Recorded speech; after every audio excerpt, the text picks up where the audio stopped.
you secrete a reading dysfunction? Do you have problems putting your words in a colostomy bag?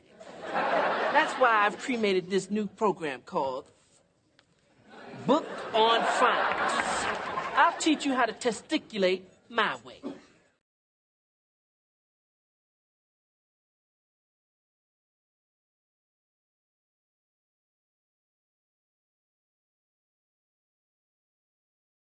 What's happening? What's happening?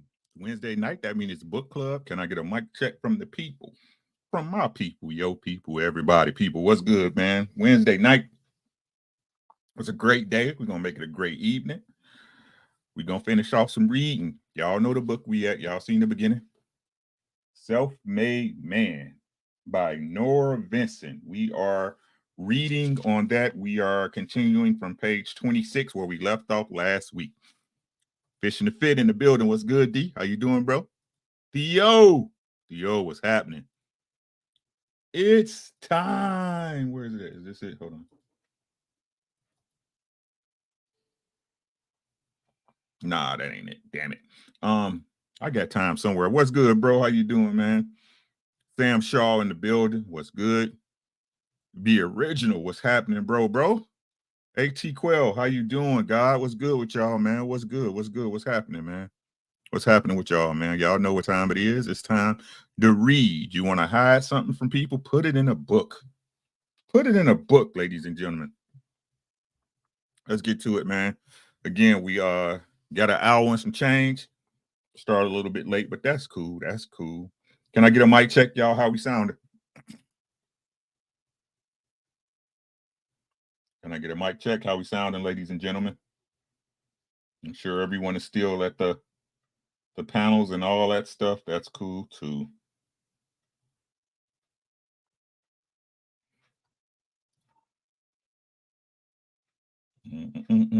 Nobody? No one? No bueno? We good. I appreciate it. Be original AT Quell. Appreciate y'all. Let me move this keyboard out the way. Sit my what's name down and use the light of the monitor so I don't have to put no lights in the background. Like this. We're gonna do like this right here. There we go. All right, let's get going, man. Again, we are reading Self-Made Man. This is a story of again Norah Vincent, who dressed and acted like a man for 18 months to get the insight of what men really go through. We are on the bottom of page 26. Thankfully, Jim did the most of the talking that first night, and with his eyes, he included me in the conversation from the beginning.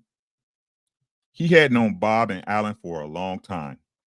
They had all been playing golf and poker together several times a month for years, and Alan was married to Bob's sister. I was a stranger out of nowhere without any shared work or home life experience to offer, and Jim's social generosity gave me an in. He was a natural comedian and raconteur, easy to listen to and to listen to and talk to. The most open of the bunch by far, and charming as hell. He told stories of the worst beatings he'd taken in his life, and it sounded like there were quite a few, as if they were parties he'd been privileged to attend. He had a robust sense of his own absurdity and a charming willingness to both assign and ridicule his own role in whatever fate he'd been privy to. Even the most rotten things he'd been handed in life, things that were in no way his fault, things like his wife's ongoing ill health, first cancer, then hepatitis, then cancer again, he took with surprising lack of bitterness. He never fumed about anything, at least not in front of us. That, it seemed, was a private indulgence, and his only apparent public indulgences were of the physical variety: cigarettes, a few beers out of the case he always bought for the team, and junk food. We all usually ate junk food on those Monday nights, all of us except Bob, who stuck to beer, but let us in his 12-year-old son, Alex, who always tagged along on league night next door to the 7-Eleven to buy hot dogs, candy, soda, or whatever. We always tip the kid a little for his services, a dollar here and there, or the change from our purchases. Alex was clearly there to spend some quality time with his dad, but Bob mostly kept him at bay. If we weren't sending him next door to fetch snacks, Bob was usually fobbing him off in some other way with a few extra dollars.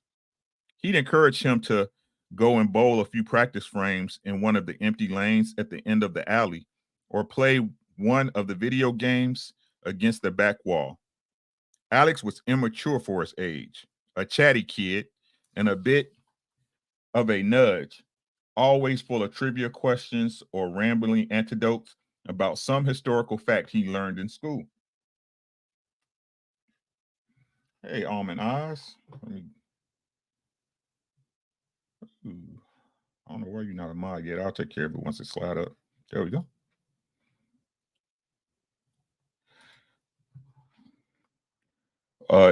Fact he learned in school. Typical kid stuff, but I couldn't really blame Bob for wanting to keep him occupied elsewhere. If you let Alex hang on your arm, he would, and he'd make you wish you hadn't. Besides, this was men's night out, and most of what we talked about wasn't for kids' ears. I noticed, though, that no one ever tempered his speech when Alex was around. We swore like stevedores, and nobody seemed bothered, including me, that a 12-year-old was within earshot. I can say that the kid ever aroused, I can say that the kid ever aroused any maternal instincts in me. I went along with the make him a man attitude that seemed to prevail at the table. In that sense, Alex and I were on par in our tutorial on manhood, just doing what was expected of us. I was never mean to him, but I participated heartily when the guys teased him. When he'd been going on for too long about Amerigo Vespucci or something else he'd picked up in social studies, either Jim or Alan would say, "Are you still talking?" And we'd all laugh. Alex always took it well and usually just went right on talking. I got the impression that part of Bob's way of teaching his son how to relate to other men was to throw him in with the wolves and let him find his way by trial and error. He learned his place in the pack by seeing what worked and what didn't. If he took harsh insults or beatings in his presence, in the process, my apologies, let me run it back. If he took harsh insults or beatings in the process, so much the better. It would toughen him up. On this subject, Alan asked me if I'd ever heard the Johnny Cash song, A Boy Named Sue. I hadn't. A lapse that, thinking back on it now, probably should have been a tip off that I wasn't a guy, since the joke in my circle of friends had always been that every guy in the world is a Johnny Cash fan on some level. That's a lie. Ring of Fire being the universal guy's anthem of trouble love. Alan told me the story of the song about a boy whose renegade father had named him Sue. Naturally, the kid gets the shit beaten out of him throughout his childhood on account of his name. At the end of the song, the kid, all grown up, meets his father in a bar and beats the shit out of him in turn for giving him a girl's name. Once beaten, the father stands up proudly and says, "Son, this world is tough. And if a man's going to make it, this world is rough. And if a man's going to make it, he's got to be tough. And I know I wouldn't be there to help you along. So I give you that name and I said goodbye. I knew you'd have to get tough or die. And it's the name that helped to make you strong. Now you have just fought one hell of a fight. And I know you hate me and you've got the right to kill me now. And I wouldn't blame you if you do. But you ought to thank me before I die for the gravel in your guts and the spit in your eye, because I'm the fucker that named you Sue." It was amazing how close Alan had come to my secret without knowing it. I'd have to remind the guys of times like this if I've ever decided to tell the truth about me. I wondered if they'd get a kick out of seeing all the signposts in retrospect, the ones I was always noticing along the way. Being Ned, I had to get used to a different mode. The discourse between my girlish ways and the male cues I had to learn, like Alex on the fly, was often considerable in my mind. For example, our evenings together always started out slowly with a few grunted hellos that among women would have been interpreted as rude. This made my female antennas twitch a little. Were they pissed off at me about something? But among these guys, no interpretation was necessary. Everything was out and above board, never more, never less than what was on anyone's mind. If they were pissed at you, you know it. These gruff greetings were indicative of nothing so much as fatigue and appropriate male distance. They were glad enough to see me, but not glad enough to miss me if I didn't show. Besides, they were coming from long, weary work days, usually filled with hard physical labor and the slow, soul deadening depreciation that comes of being told what to do all day by someone you like to strangle. They didn't have the energy for pretense. Alan was a construction worker, Bob a plumber, Jim was working in the repair department of an appliance company. For extra cash to buy Christmas presents and maybe take a week-long ski trip to Vermont on the dirt cheap, he also picked up odd jobs in construction or whatever came up, and he worked part-time in a party store. None of them got much satisfaction from their jobs, nor did they expect any. Work was just something they did for their families and for the few spare moments it afforded them in front of the football game on Sundays or at the bowling alley on Mondays.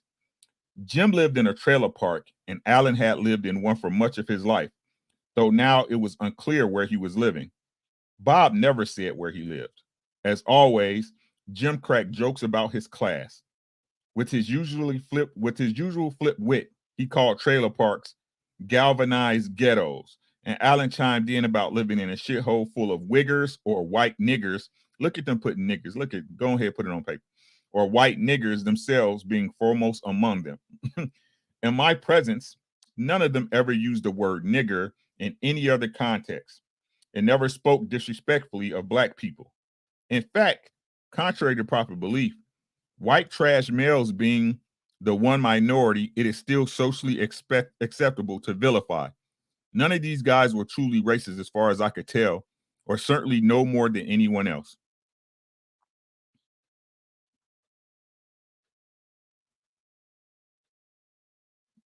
Okay, I ain't gonna even touch that, but y'all know. Uh, as usual, Jim told a funny story about this. He said that he'd been coming out of a bar late one night and a black guy had approached him asking for money. He'd emerged from a wooded area behind the bar that was well known as one of nature's crack dens in the area. The guy said to Jim, "Hey man, don't be afraid of me because I'm black, okay? I just wondered if you had some money to spare." "I'm not afraid of you because you're black," Jim shot back. "I'm afraid of you because you came out of the woods." They took people at face value. If you did your job or held up your end and treated them with the passing respect they accorded you, you were all right. If you came out of the woods, you were shady no matter what your color. They were big football fans. So on one particular Monday, I introduced a hot topic of the week to see if I could fill out their positions on race and affirmative action in professional sports. That week, Rush Limbaugh had made his now infamous remark while commentating on a Philadelphia Eagles game for ESPN, suggesting that the Eagles quarterback Donovan McNabb, one of the handful of black quarterbacks in the NFL, got a lot of credit for the performance of this team that he didn't deserve. I asked the guys right out, "Do you think McNabb deserves to be where he is?" I thought they would meet this with a flurry of impassioned responses, but the conversation ended with a single comment from each. "Yeah, he was doing a great job. Yeah, he was as good or as better than the average quarterback in the league." They were happy with his performance, on some nights very happy, and that was all that mattered. The policy debate over skin color wasn't interesting to them or relevant. They were rock bottom utilitarians. Either a guy was good and did what he was hired to do, or he wasn't. And that alone was the basis on which you judged his work. The only time I heard the term reverse discrimination, end quote, mentioned, Jim was telling a story as he did from time to time about his stint in the Army. He'd been promoted to the position of gunner, apparently, and had occupied the post proficiently for some time when a new superior officer, a black man, was installed in his unit. Jim found himself demoted to KP, and a whole host of other shit jobs soon thereafter. The guy had taken everyone out of their post and put all his black friends in them instead, Jim said. It was blatant discrimination. So I went to the sergeants in charge, who was a black guy and very fair, and told him about it. He consulted the evidence and told me I was right and put me back in my position. Everyone nodded around the table, and that was that. Exposing my own prejudices, I had expected these guys to be filled with virulent hatred for anyone who wasn't like them, taking their turn to kick the next guy down. But the only consistent dislike I ever saw in them was for comparatively wealthy clients for whom they've done construction, plumbing, or carpentry work, and the like. But even here, they mostly laughed at the indignities inflicted on them and marveled more than balked at the odd habits and hang-ups of the upper middle class, saying only rich people are just like that. Bob told a funny story about a buddy of his getting a wicked case of the shits on a job and being summarily denied the use of the old lady's toilet, end quotes. There was nothing for it. So as Bob described it, the guy took a newspaper and a bucket into the back of their van and camped out. After a while, the old lady, wanting to know why there had been an unauthorized work stoppage, burst into the van, only to happen upon a very unsavory scene that sent her shrieking from the premises, denouncing the men as barbarians. There were the occasional gay or sexist jokes, but they too were never mean-spirited. Ironically enough, the guys told me that I, being the worst bowler in the league by far, my average was a mere 100, was lucky I hadn't bowled with them in a previous season where anyone who'd averaged less than 120 incurred the label fag, end quotes, and anybody who averaged less than 100 was, by default, a girl. At the end of the season, whoever had won the booby prize had to bowl an entire 10 frames in women's panties. They each had the usual story about being propositioned by a gay man or happening on a gay bar unawares, but they told them with the same disarming bemusement and self-abasement as they told the stories about the habitually mysterious ways of rich people. Gay people and their affairs didn't much interest them, and if gays were the butt of a joke now and then, so was everyone else, including, and most often, themselves. Nothing was beyond humor, especially for Jim, but he was a sharp guy. And when he made a joke, he always knew and let you know that he knew what he was doing with the quip. He introduced the most outrageous joke he ever told in my presence with an appropriate caveat. Okay, this is a really sick joke. He said, I mean, really sick, but it's funny as shit. You want to hear it? Everyone nodded. He said, okay, a child, Lester, and a little girl are walking into the woods. He stopped here to add, I told you it was really sick. Then he went on. Anyway, so the little girl says to the child, Lester, Mister, it's getting really dark out here. I'm scared. And the child, Lester, says, yeah, well, how do you think I feel? I've got to walk back alone. God damn. Jim was at his funniest when it came to women and relations between the sexes. As always, his observations were startlingly astute, and his anecdotal way of framing them drew you in and made you come away rolling. Aproprios was nothing. He introduced the topic of women one night with this interjection, and I quote, you know, if guys could just learn to go without the pussy for a while, they'd get so much shit done.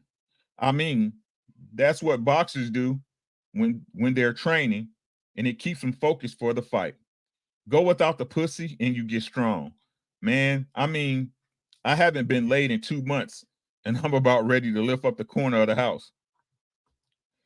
This was the kind of thing that just came out of his mouth out of nowhere and used to make me wonder what he might have done with himself if he'd gone to college instead of joining the army at 17.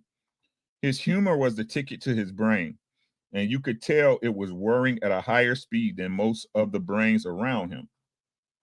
He often told stories about his days at school as a kid, stories that confirmed my suspicion that he had a lot going on inside his head that had been beaten out of him on the playground, and that he now knew enough not to share in the wrong company. Here again, though, he was impossibly funny. I was one of those quiet psycho kids, he'd say. I never spoke. I just sat there in a corner. You couldn't provoke me to fight. You could be poking me with a stick and I wouldn't move. I'd just be sitting there drawing pictures of killing your family. Wow. Every now and then, Jim would come out with a word that somebody, either Bob or Alex, would call him on, a word like enable, which Alex wanted to know the meaning of, and cordial, which Jim used to describe his behavior towards someone or another, and which Bob clearly thought was a little too big for britches. In Jim's defense, I said that the word was only two if you were talking cocktails, which of course only made it worse because it made me sound like an asshole and blue for good whatever class cover or remote coolness I might have gained. Jim salvaged me, though, with a courtesy laugh. Then he went on with his riff about men and women. I mean, take work, for example. I can go to work with the ugly chick. There's an ugly chick that works in my office with me every day, and I'm fine. I do my thing. I can concentrate fine, but every now and then, there's this hot woman who comes into the office. And for the whole time she's there, I'm completely fucked. Everything's out the window. I don't get shit done. All I can do is stare at her like this.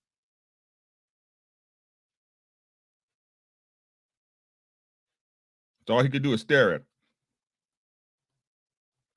He made a dumbfounded expression, mimicking himself in the office, oogling the hot chick. But all joking aside, these guys took their sexuality for what it was. They felt there was no getting around it, so they found ways to work within it, ways that sometimes entailed lying to their wives about going to the odd strip club. One night, Jim was talking about his plans for a ski trip. He wanted to find a location that had good skiing, but he also wanted some lively nightlife. I'd like to find a place that has a good titty bar, he said. One night, I said that already, Bob chimed in. Yeah, count me in on that. I'm definitely up for that. This sparked a short discussion of titty bars and how the married man negotiated them. The ski trip will offer one of the few opportunities for the boys to be boys since their wives weren't coming along. This had to be taken advantage of since it was clear that at least Bob and Jim's wives had expressly forbidden them to go to strip clubs. Besides, they agreed no vacation would be quite as relaxing without a little skin in it. For these guys, it seemed there were just some things a married man learned not to be honest about with his wife. His abiding love of and even need for porn and sex shows being prime examples. As Alan told me once when I asked about the secret to marriage, you tell women what you want them to know and let them assume the rest. End quotes. None of this talk surprised me. We were, by virtue of our name, I don't know what she'd be writing sometimes. Hold on. None of this talk surprised me, period. We were, comma, by virtue of our name, comma, the recognized dirty team in the league. Okay. The rest of the teams had names like Jeb's Lawn Care or the Buds, but ours was the Teabaggers. When I heard this the first night, I nearly blew my cover, blurting like an art house idiot. Oh, do you guys like John Waters movies? Waters movies, Pecker had featured the practice of teabagging. Who's he? They all asked. Oh, I mumbled. I thought that's where you got the name from. Nah, said Jim. It's something I saw in a porno mag. Some gal was squatting over a girl, dangling his balls in her mouth. And the caption said, teabagging. I thought that was fucking hilarious. The oddest thing about all this dirty talk and hiding strip club visits from their wives was the absolute reverence with which they spoke about their wives and their marriages. To them, It seemed it was necessary to lie about certain things, but in their minds, this didn't threaten or damage the integrity of their partnerships. They were happy and they cherished their wives. When Jim's wife's second cancer diagnosis came through, he talked about it with us a bit, but only in clipped phrases. He spent the previous week drinking himself into a stupor and blowing up abandoned cars on the back lot of a friend's junkyard. You could tell that the news was devouring him, and the only way he could deal with it was to tear himself up and anything else inanimate that was handy. You know, man, he said to me, she puts up with a hell of a lot with me, and I can't say I've ever been unhappy with her. How many guys can say that? I've got a good woman. She's never given me a minute's trouble. Bob agreed. Yeah, that's how I feel. I got nothing bad to say about my wife either. Nothing. It was an odd contradiction, but one that I came across fairly often among married men who talked to Ned about their sexuality. The way they told it, it seems as if the male sex drive and marriage were incompatible. Something had to give, and usually what gave was honesty. These guys either lied to their wives about going to strip clubs, or at the very least, they lied about the ubiquity of their sexual fantasies involving other women. On nights like these, among the boys, they could be honest and there were no judgments. Excuse me. The bowling part of the evening was clearly secondary to the beer and the downtime with the boys at the table, smoking and talking shit. They cared about their game and the team standing more than they let on, but as Jim jokingly put it to me as a way of making me feel better for being the worst bowler any of them had ever seen, the league was really just an excuse to get away from their wives for the evening. I learned later that this wasn't true. Actually, it was a money league, and every game we lost cost us $20. This made me all the more thankful and impressed that they taken my poor showing with such good humor. Still, they warmed to me more and more as my bowling improved, and I got the sense that it wasn't just about the money. It was it was as if there was an unspoken credo among them. There was just something you couldn't quite trust about the guy who couldn't bowl. I didn't drink or smoke either, and though they never said so, I could tell that they thought this was just downright unnatural. Probably the sign of someone who had it too good in life for his own good. Beer and cigarettes were their medicine, their primrose path to an early grave, which was about the best, aside from sex and a few good times with the guys, that they could hope for in life. The idea of telling one of these guys that smoking or drinking to excess was bad for his health was too ridiculously middle class to entertain. It bespoke a supreme ignorance of what their lives were really like. Hobbesian, not to put too fine a point on it. Nasty, brutish, and short. The idea that you would try to prolong your grueling dead end life and do it by taking away the few pleasures you had along the way was just insulting. God damn. The whole business of bowling. Hey, Kwee. The whole business of bowling, when we got down to it, was as you might expect, tied into masculinity in all the predictable ways, hierarchy, strength, competition. But it was much more subtly processed and enacted than I had suspected it would be. And I wasn't outside this tug of war by any means. I had my own issues, old issues that were bound up with being a tomboy and competing in sports with boys my entire life. When I appeared at the bowling alley on the first night, I was late. Practice time was just ending, so I didn't get a chance to throw before we started. These guys had been bowling all their lives. They threw with spin and they hit with precision. They must have known me for the putz I was the minute I heaved the ball with both hands. There were 50 or 60 guys in that room, almost everybody smoking, almost everybody drinking. They had names like Adolf and Mac.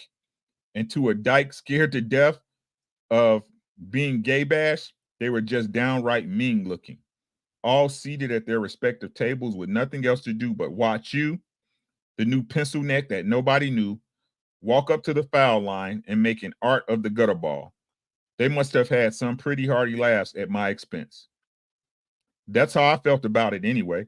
And that's probably how it went down among the other teams when my back was turned.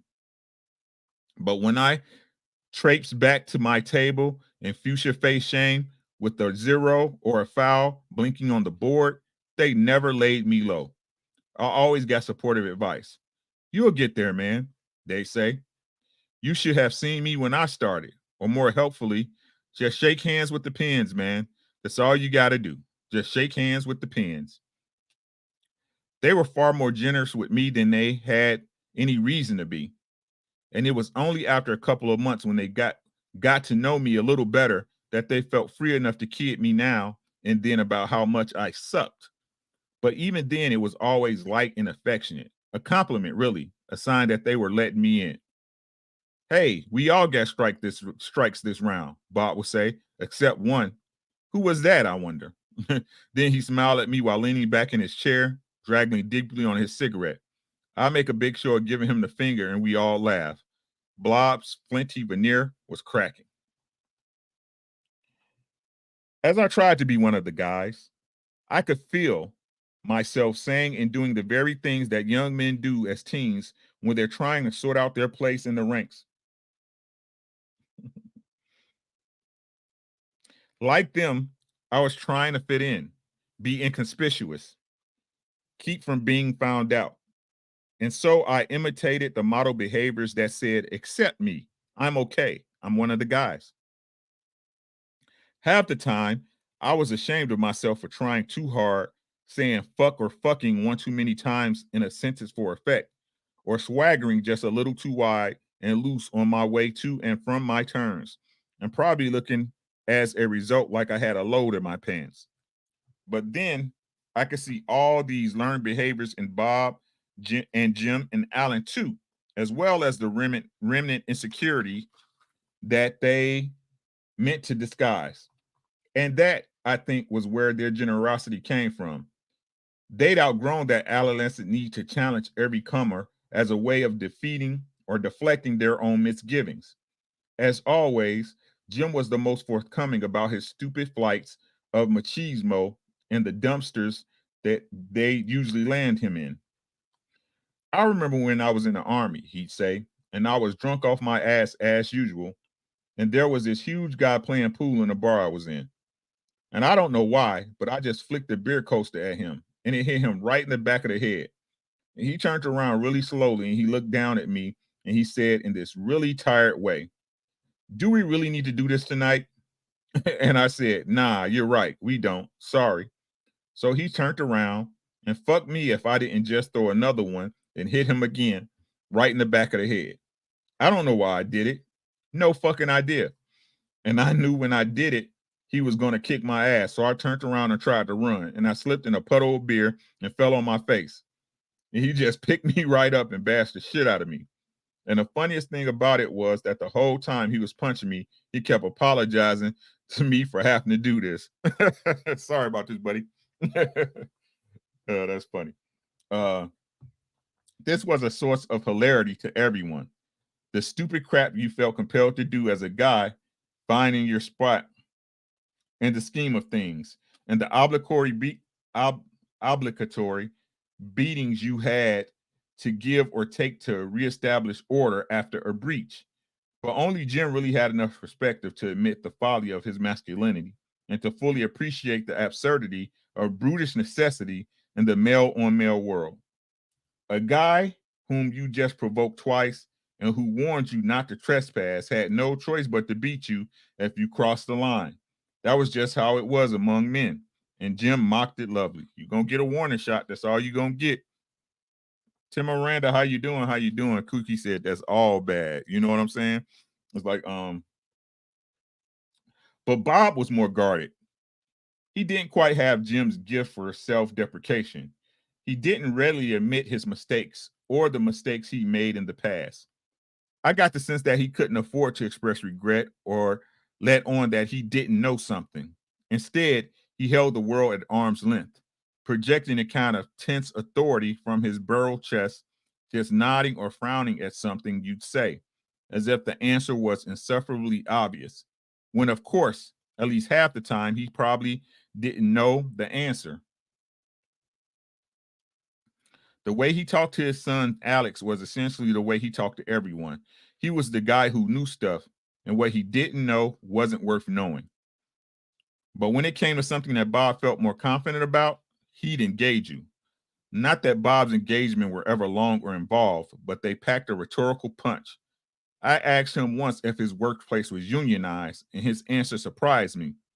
I'd figure everyone in that room, being a bona fide member of the working class, was as staunchly pro-union as the liberal intellectuals I knew in New York. But Bob didn't see it that way. Neither apparently did the members of one of the other teams who had called themselves the non-unions. No, he said, my shop isn't union. Why not? I asked. Unions are for the lazy man. Why is that? Because they're all about seniority, he said, pausing for effect.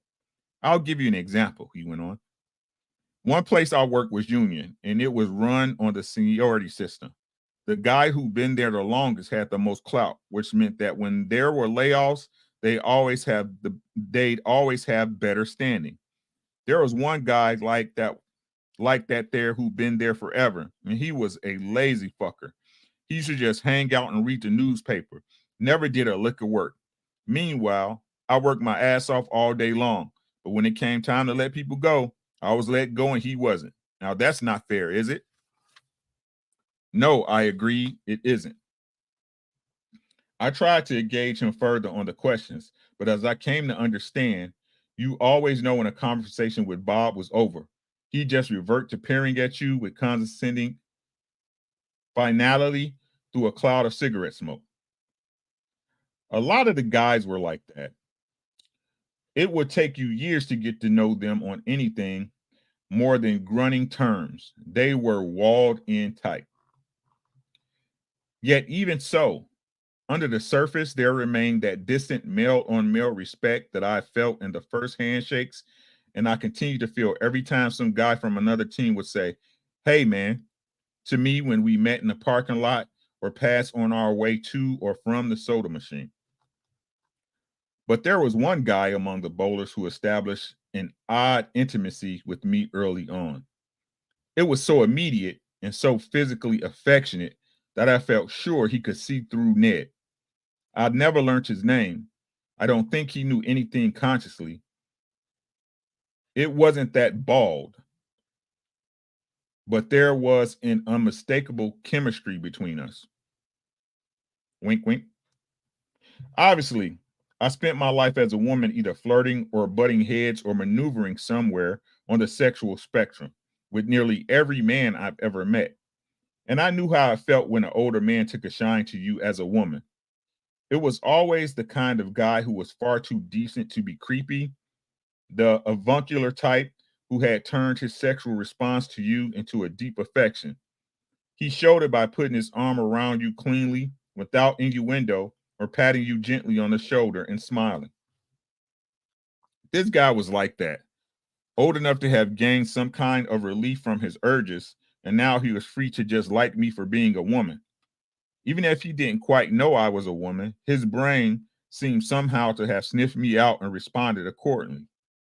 The thing was, in this context of all places, the way he treated me made me feel like a woman, a girl actually, very young and cared for.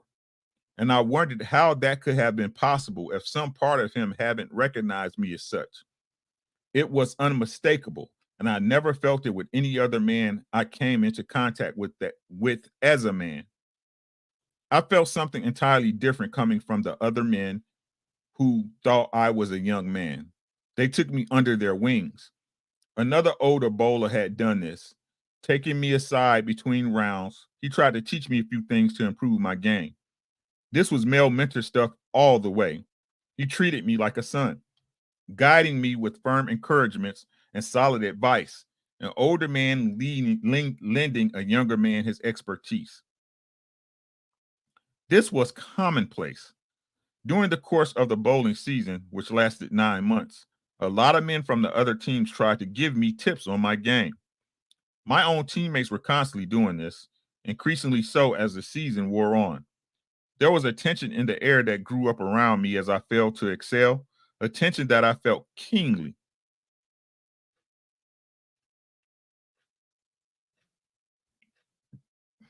Excuse me. But that seemed unrecognizable to the guys themselves. I had good frames, sometimes even good whole games, but I still had a lot of bad ones too, and that frustrated us all. At about the 5 month mark, Jim began giving me pained looks when I come back to the table after a bad turn. I'd say, "Okay, I'm sorry. I know I suck." "Look, man," he'd say, "I told you what I think you're doing wrong. You don't listen or you get pissed off." "No, no," I protest. "I'm really trying to do what you're saying. It just isn't coming out right. What can I do?" I threw like a girl and it bugged me as much as it bugged them. If I told them the truth at the end of the season, I didn't want them to have the satisfaction of saying, "Oh, that explains everything. You bowl like a girl because you are a girl." But their motivation seemed comically, her with these words, atavistic, as if it was just painful to watch a fellow male fail repeatedly at something as adaptive as throwing a boulder. Time was, the tribal survival depended on it. This just seemed mandatory to them in some absurdly primal way. As men, they felt compelled to fix my ineptitude rather than be secretly happy about it and try to abet it under the table, which is what a lot of female athletes of my acquaintance would have done. I remember this from playing sports with and against women all my life. No fellow female athlete ever tried to help me with my game or give me tips. It was every woman for herself. It wasn't enough that you were successful. You wanted to see your sister fail. Girls can be a lot nastier than boys when it comes to someone who stands in the way of what they want. They know where to hit, where to hurt the most, and their aim is laser precise. One summer, when I was a maladjusted teenager, I went to tennis camp in New Jersey that catered largely to rich princesses and their male counterparts. Most of them couldn't really play tennis on more than a country club level. Their parents had sent them there to get rid of them. They just stood around most of the time posing for one another, showing off their tans. But I had a lot of private coaching in tennis by that time, and my strokes were fairly impressive for my age. I took the tennis pretty seriously. As for posing, I look like I've been raised by wolverines. The instructors used to videotape each of us playing so that they can go over our tapes with us and evaluate our techniques. One day, my particular class of about 20 girls was standing around the television watching the tape, and the instructor was deconstructing my serve. He had a lot of negative things to say about most of the other girl serves, but when it came to mine, he raved unconditionally, playing my portion of the tape over and over again in slow motion. At this, one of the prettier girls in the group, no doubt exasperated by the repetition, said, loudly enough for everyone to hear, "Well, I'd rather look the way I do and serve the way I do than serve the way she does and look the way she does." Now that's female competitiveness at its finest. But with these guys and with other male athletes, I've known it was an entirely different conflict. Their coaching reminded me of my father's, whose approach to fatherhood had always been about giving helpful, concrete advice. Excuse me. It was how he showed his affection for us. It was all bound up in a desire to see us do well. These guys' attentions were like that, fatherly. And it really surprised me coming from members of opposing teams, since this was, after all, a money league. But they seemed to have a but they seemed to have a competitive stake in my doing well and in helping me do well, as if beating a man who wasn't at his best wasn't satisfying. That's a fact. They wanted you to be good, and then they wanted to beat you on their own merits. They didn't want to win against a plotter or lose to him on a handicap. but my game never got consistently better. I have good frames.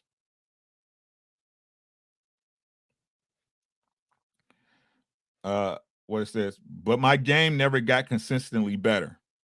I'd have good frames now and then, but mostly I hovered around an average of 102 and learned to swallow it. So did the guys. They knew I was trying my best, and that was all that really mattered to them. As with everything else a little odd or off about me, they accepted my clumsiness with the shrug of the shoulders as if to say, that's just how some guys are. What are you going to do? I guess that's what I respected about these guys the most. I was a stranger and a nerd, but they cut me all the slack in the world, and they did it for no other reason that I can discern than that I was a good seeming guy who deserved a chance, uh, something life and circumstance had denied most of them. City champion, how you doing? Do, do, do, do. Do, do, do, do. I could never have predicted it, but part of me came to really enjoy those nights with the guys. Their company was like an anchor at the beginning of the week, something I could look forward to, an oasis where nothing would really be expected of me. Almost every interaction would be entirely predictable, and the ones that weren't were all the more precious for being rare. When somebody opened up to me suddenly, like when Jim confided how much he loved his wife and how much it hurt him when the doctor told him that the best he could hope for was to see her alive in a year, or when Bob smiled at me playfully after teasing me over a toss, it touched me more deeply than my female friends' dime a dozen intimacies ever did. These were blooms in the desert, tender offerings made in the middle of all the guy talk. I never made friends with guys like that before. They had intimidated me too much, and the sexual tension that always subsists in some form one another between men and women had usually gotten in the way. But making friends with them as a man let me into their world as a free agent and taught me to see and appreciate the beauty of male friendships from the inside out. So much of what happens emotionally between men isn't spoken aloud.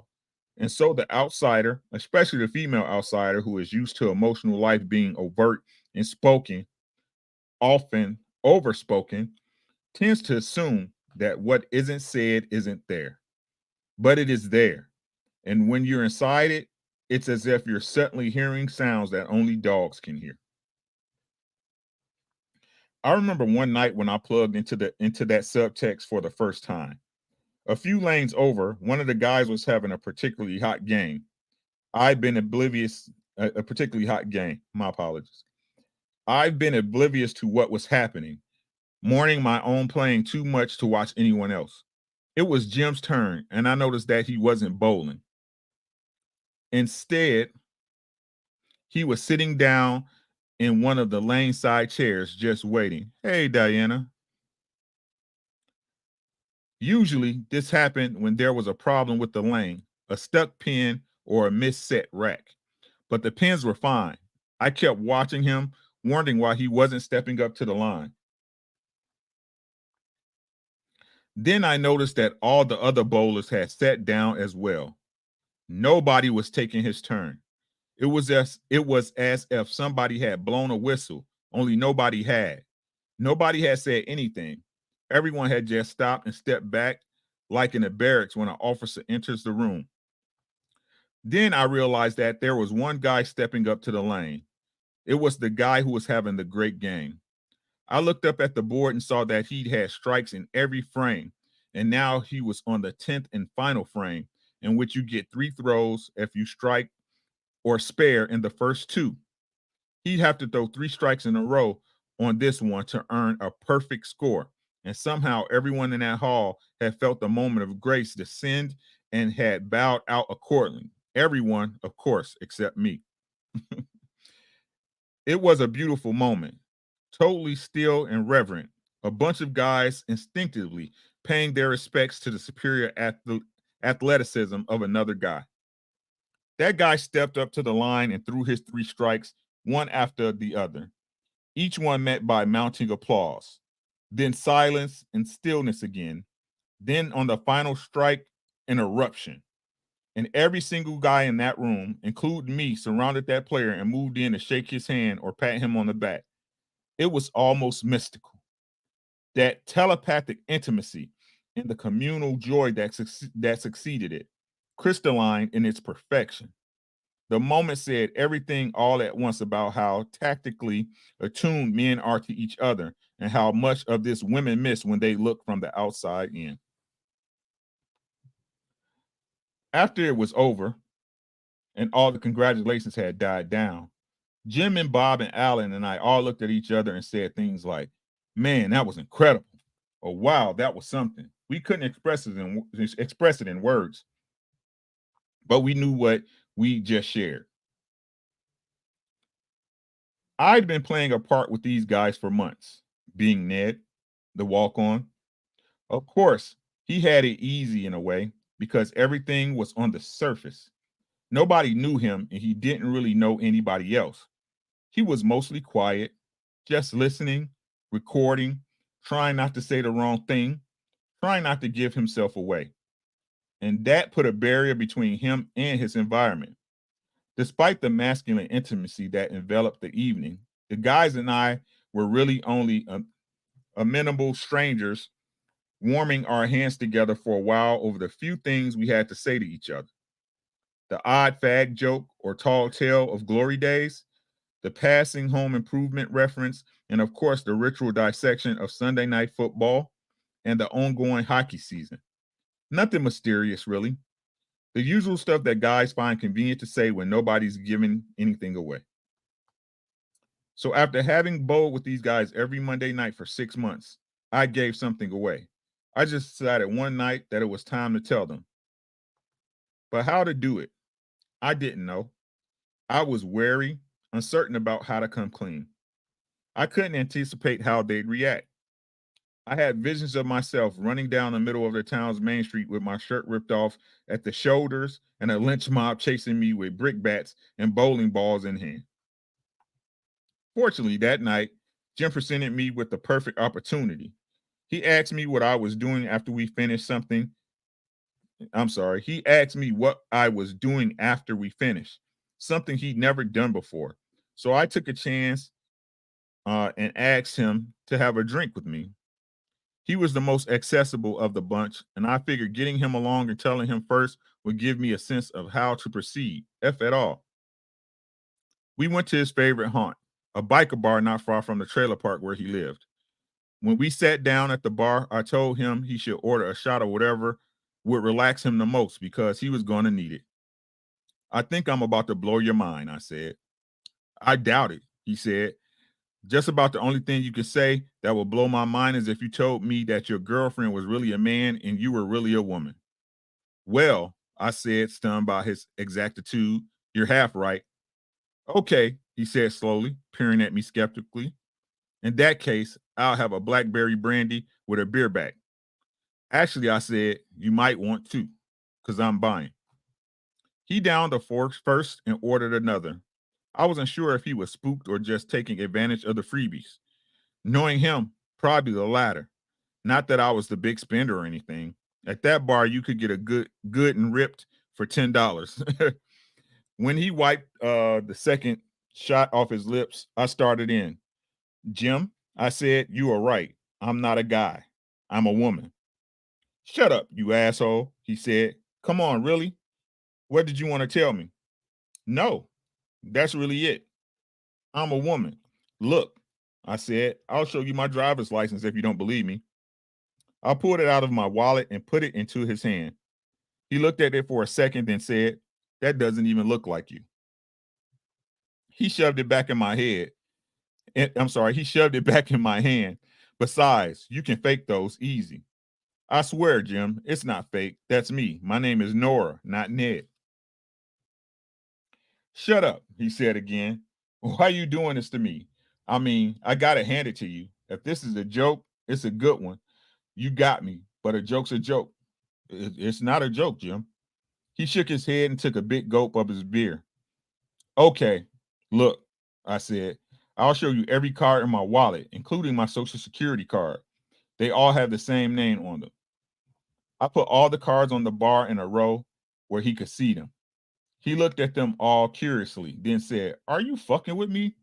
Because if you are, this is fucked up. I mean, if I thought of it first, I'd have done it to you. But shit, you gotta tell me." "No," I said. "I swear to God, I'm not fucking with you. I'm a woman. My name is Nora. Look, I don't have a protruding Adam's apple, right?" I put his finger on my throat and ran it up and down.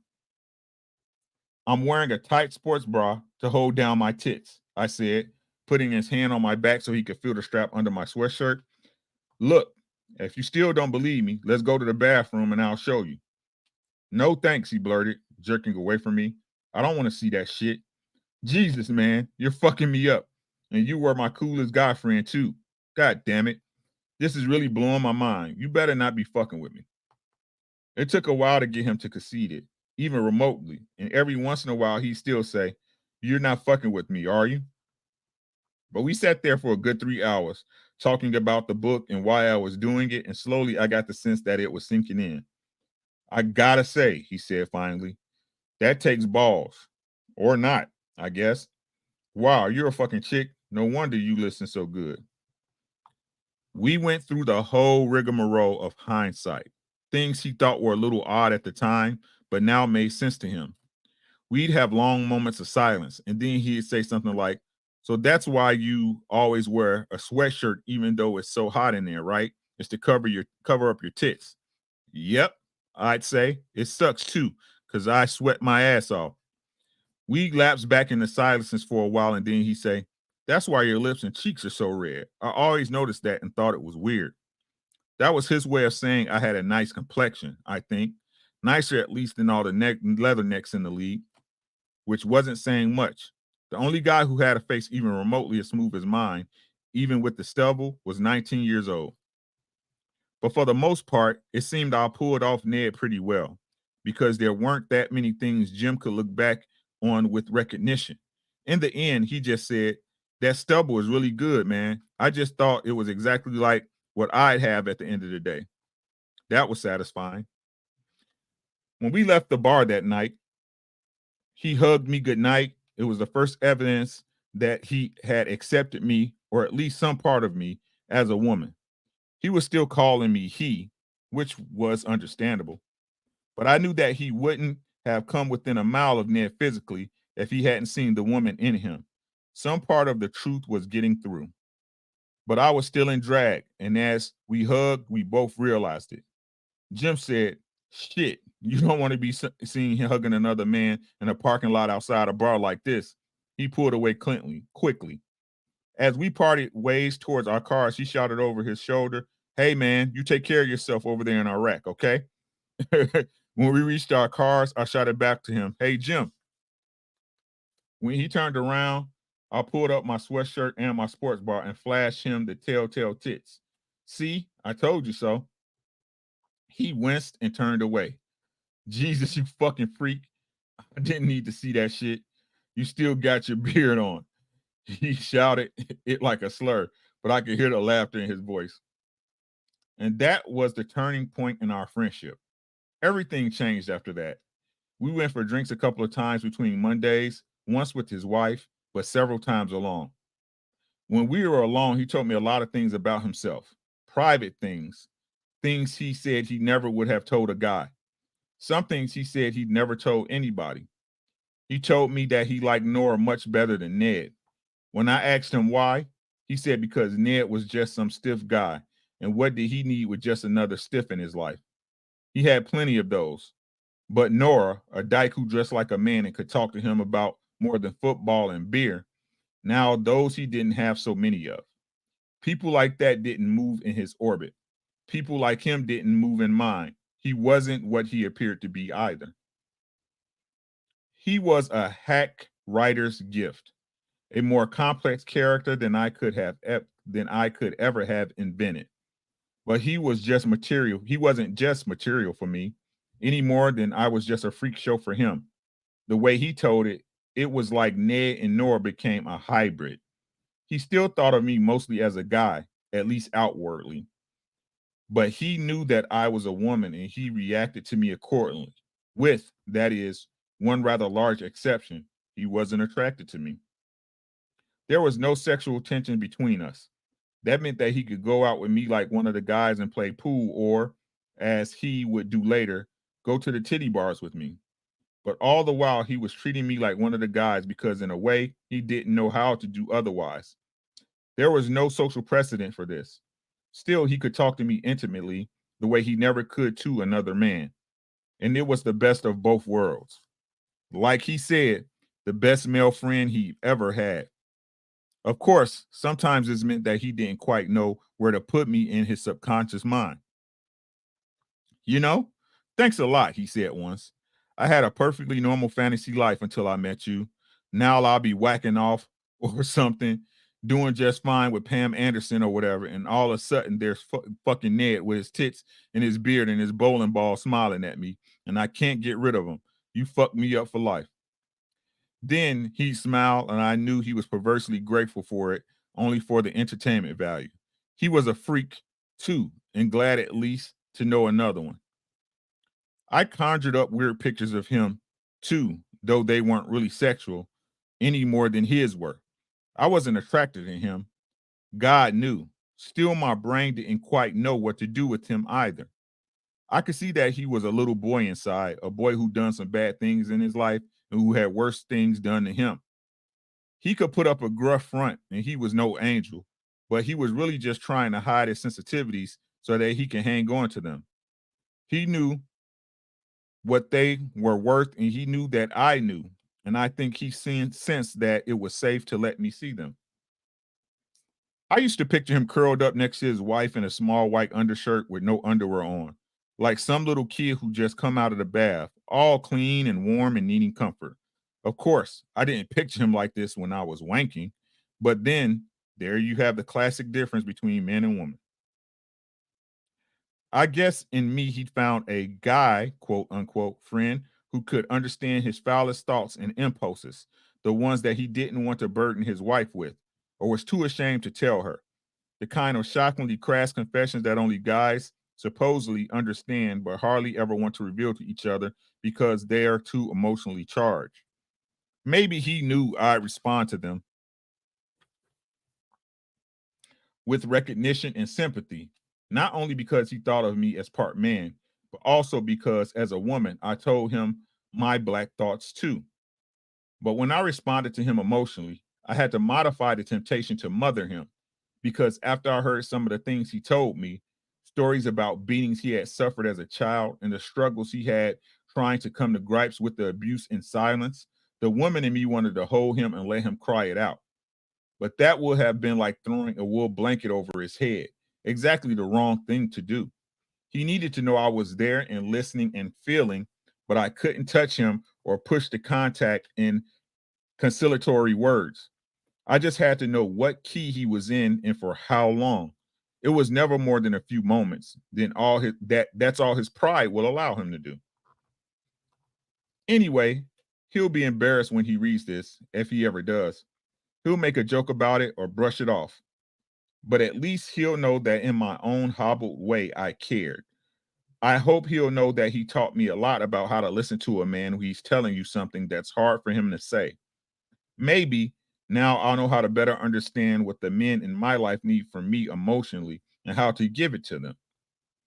As always, everything with Jim was ebb and flow, serious, then farcical in a blink. Farcical. I'm cutting words off. Then farcical in a blink. Whenever I bring up something especially sensitive with him, something that he didn't want to talk about, he'd say, "Give me some time on that." And if I pressed him, he'd say, "You know, fucking women, you just can't let it rest, can you? You just don't know when to shut the fuck up. See, that's why you get hit." Then he smiled at me and we both laughed. Lots of people took him seriously when he said things like that, but that was one of our connections. We had the same sense of humor. We could say a lot to each other, and we know when it was a joke and when it wasn't. When it wasn't a joke, it was always tender or raw in a way that you could never mistake. The rest of the time, it was just bullshit fun. Besides, as far as hitting women went, I met Jim's wife. She could knock the sass out of him with one look. She was a cool lady, and his respect for her ran deep. With her by his side, he looked almost like a porter who was just there to carry her bags. When it came time to consider telling the other guys about me, Jim told me he wasn't sure how they'd take it. He said he honestly didn't know if they would beat me up. He thought it might be best for him to tell them in private first. We went back and forth on it for a week or two. And then on the following Monday, in the middle of the game, I just said to him, "Fuck it, let's do it." "All right," he said, sighing. "If you really want to, I'm behind you." He looked around warily and added, "I guess." He kept my secret for 2 weeks, 2 Monday nights with the guys. We'd exchanged a few meaningful smirks and whispers in that time, but otherwise, he just kept his head down, respecting my need to tell the others when I was ready. As I had with Jim, I tried to prepare the ground with Bob and Alan. I wanted to have their full attention, to have everybody sitting at the table at once. But the flow of the game was constant, with one of us always getting up to take his next turn as soon as someone else sat down. "Listen, you guys," I said, "I've got something important to tell you." They looked at me with vague interest, but nothing more. I turned to Jim for help, and he stepped in to reinforce the urgency. "Yeah, guys, listen up. You're going to want to hear this. Believe me." Bob had gotten up from his chair, but he sat down again when Jim spoke. He and Alan both turned to me, curious now and expectant. I had their ear, but I knew I had only a moment between frames. I couldn't think of any way to ease them into a sex change that fast. There wasn't any room for hedging or segue, no way to hand off the bombshell gingerly. This wasn't the place for a tete-a-tete, and that wasn't their style anyway. It was loud all around us with the radio blaring and the guys cackling and gabbing on all sides of us. I knew that once I'd said the words I was about to say, everything would change erect. Uh, it's erect. I'm destroy the word. I'm sorry, guys. That things would change. Maybe they would laugh and take it as a joke or even think of it as a welcome surprise. Maybe they'd be shocked into silence and we'd spend the rest of the night in excruciating discomfort, avoiding one another's eyes. Or maybe they dragged me into the parking lot and worked me over with the broken end of a beer bottle. I had no way of knowing. I could find no clue on their faces. I was just going to have to say it and hope for the best. So I did. I said it plain as I could make it. "I'm not a man, you guys. I'm a woman."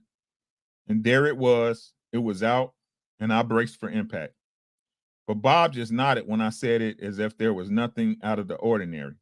He leaned back in his chair and took his typical drag on his cigarette like an FBI interrogator who nothing could surprise. He narrowed his eyes knowingly and as if I just confessed to committing a crime that he'd marked me for a long time ago. Finally, with amazing nonchalance, he said, "Oh, yeah?" Then, after a lost pause, he added, "I got it handed to you. That takes balls, or whatever." I never would have questioned it. Meanwhile, Alan looked puzzled. "Okay, yeah," he said in a leading way. "So what?" This threw me at first. He couldn't be taking it this lightly, I thought. Then I realized that he had it all wrong. He thought I was telling a joke whose first line was, "So I'm a chick, right?" He was still waiting for the punchline. "That's it, Alan," I said. "That's the joke. I'm a chick. I'm not a guy." I could tell it wasn't registering, quite registering. Or if it was, he wasn't letting it. He sensed that the mood at the table was laissez-faire. Uh, Pretend it isn't there and it'll go away. And he just nodded and said, "Wow." I filled out the rest of the story for them between frames. They already knew that I was a writer, and at some point during the season, I had told them I was writing a book. Now I told them that I was writing the book about them and me, and that the drag was part of the project. They seemed to like the idea, and they wanted to know what their names were going to be in the book. Jim cracked that he wanted Colin Farrell to play him in the movie. After I finished, they all went over to bowl one of their shittiest games of the season. I think Bob and Alan were in shock.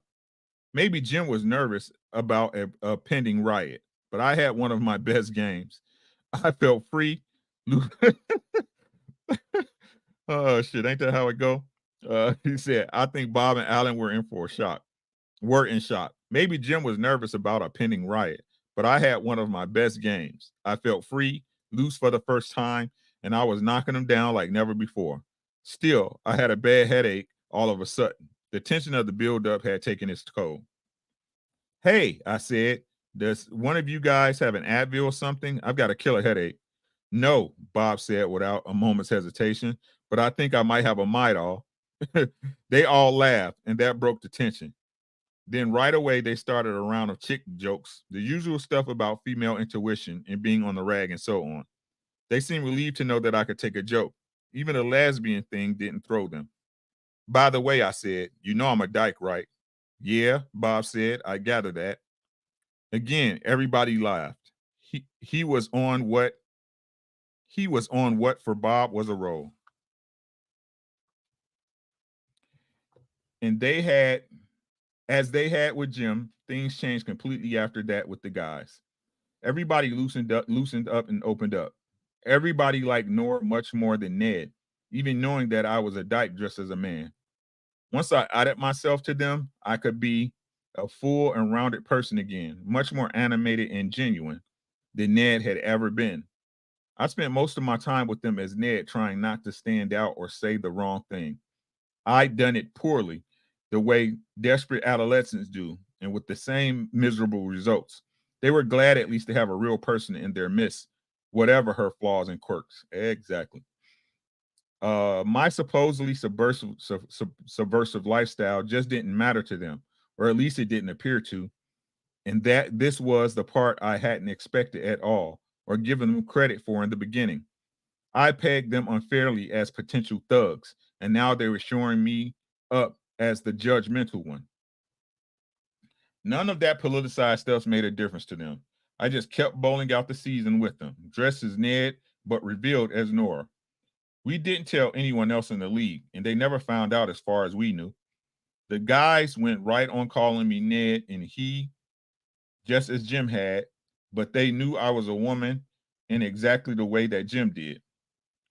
For me, the label couldn't have mattered less. We were finally getting to know each other, and it was the easiest time we spent together all season. Alan got drunk one Monday night a week or two after I told them. He spent the whole night leaning over and babbling in my ear, mostly about mundane stuff that hardly made sense. The other guys knew what he was like when he was blasted, so they just laughed and let him go on and on as I sat there in polite misery. At one point in his rant, he leaned a little closer to me and said, "You know, none of this matters to me. It doesn't affect me. You're cool. I don't care what you are. I really like bowling with you, man. Shit, you're cooler than Bob." This wasn't exactly the coolest thing to say in front of Bob, since Alan was Bob's in-law, and the two had been close friends for years. Still, I knew Alan meant it as a great compliment, and I took it as one. But I also knew it was something he would never have said to Ned, not just because he didn't like Ned as much as Norah, but because he couldn't talk to a guy the way he could talk to a woman. Where's my pen at?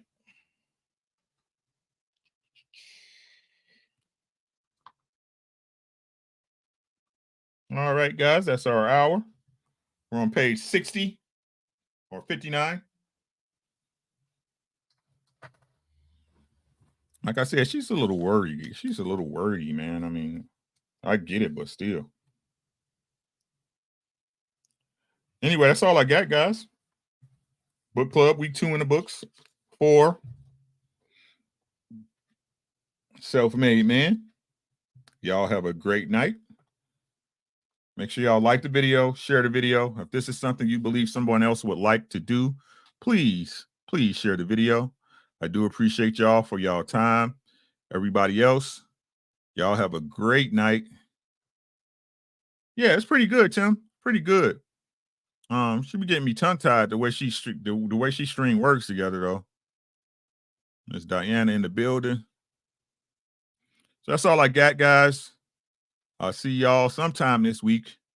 As usual, appreciate you, Diana. Thank you, baby. Super chat of the night, putting some color in there. I appreciate you.